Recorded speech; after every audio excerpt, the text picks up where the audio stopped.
Breaking. The Marist poll released Thursday morning contains numbers so catastrophic for Republicans that multiple GOP strategists have called them unsurvivable. Don't miss a single update. Subscribe now because this scandal is far from over. Democrats hold a 14-point lead on the generic congressional ballot among registered voters, 53 to 39%. That's not a margin, that's a bloodbath. For context, the largest midterm loss in modern history was Democrats dropping 63 House seats in 2010 when their lead was only 8 points. Republicans are now facing double that deficit with 11 months until Election Day. And the cause, according to Republican internal polling obtained by Politico, has a name: the Mamdani Effect. Focus group data from swing districts shows independent voters have fundamentally changed how they view Republicans since Trump's confrontations with Zohran Mamdani began.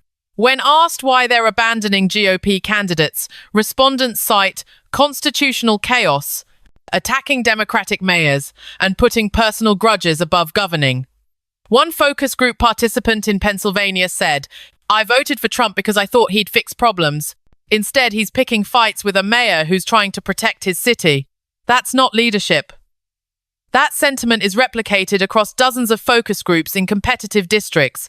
Trump's war with Mamdani isn't energizing his base. It's convincing swing voters that Republicans are fundamentally unserious about governance. The economic numbers compound the political disaster. Trump's approval rating on the economy has dropped to 37%, down from 52% when he took office. Voters across all demographics express concern about affordability, yet Republicans continue insisting there's no crisis.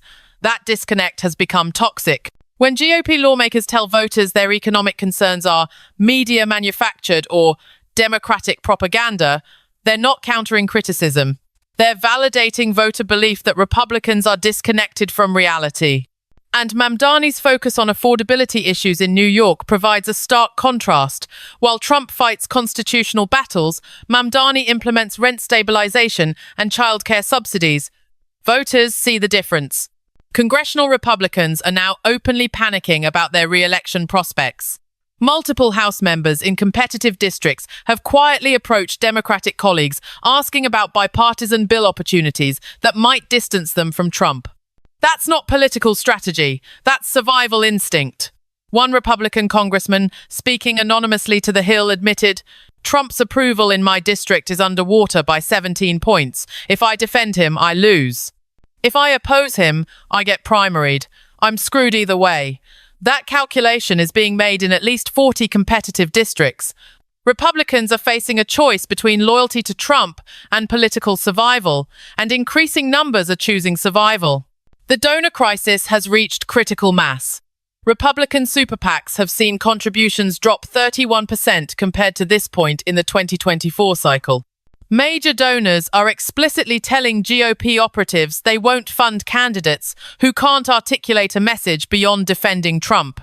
One megadonor told CNBC, "I'm not investing millions to watch candidates explain why the president should be allowed to violate the Constitution. That's not conservatism. That's cult of personality. When your financial backers are publicly calling your party a cult, you've lost the fundamental infrastructure required to compete." Late Thursday evening, leaked Republican National Committee documents revealed internal discussions about whether to cut Trump loose to save congressional majorities. The language is stunning. Senior GOP strategists are openly discussing scenarios where the party distances itself from Trump to salvage 2026, accepting that such a move would trigger Trump's fury and fracture the base. But as one memo states, "We're losing moderates and independents at rates that will cost us the House regardless of base turnout. We might lose less badly if we separate from the president." That's not political maneuvering, that's triage. The Brookings Institution released analysis Thursday showing Trump's declining support among key demographic groups threatens Republican viability as a national party. His approval among suburban women has dropped to 28%. Among voters under 35, 23%. Among college-educated voters, 31%. These aren't groups Republicans can afford to lose. Without suburban women, college-educated voters, and young people, Republicans cannot win swing states. And Trump's confrontation with Mamdani, which suburban focus groups describe as bullying and authoritarian, is accelerating those losses. International observers are noting the crisis with alarm. The Economist published an editorial titled "American Democracy's Stress Test," arguing that Trump's collapsing support represents voters rejecting authoritarian governance. That's America's most respected international news magazine, framing the 2026 midterms as a referendum on whether American democracy survives. Foreign policy analysts are discussing scenarios where Republican losses are so severe that America's international commitments become unreliable due to domestic political instability. Trump hasn't just created a political crisis, he's created a geopolitical one. Inside Mamdani's transition office, the polling is being treated as validation of their entire strategic theory. From the beginning, Mamdani's team believed that Trump's authoritarian instincts, when confronted with constitutional resistance, would destroy his political coalition by forcing voters to choose between Trump and democratic governance. The polls prove that theory correct. Voters are choosing democracy, and they're punishing Republicans for enabling Trump's constitutional violations. Mamdani didn't just beat Trump legally and politically. He made Trump toxic to the swing voters Republicans need to govern. Friday morning brings more devastating news for Trump.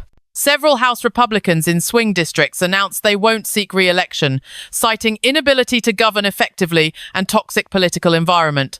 That's code for "Trump has made our districts unwinnable." When incumbents start retiring rather than facing voters, it signals complete collapse in party confidence.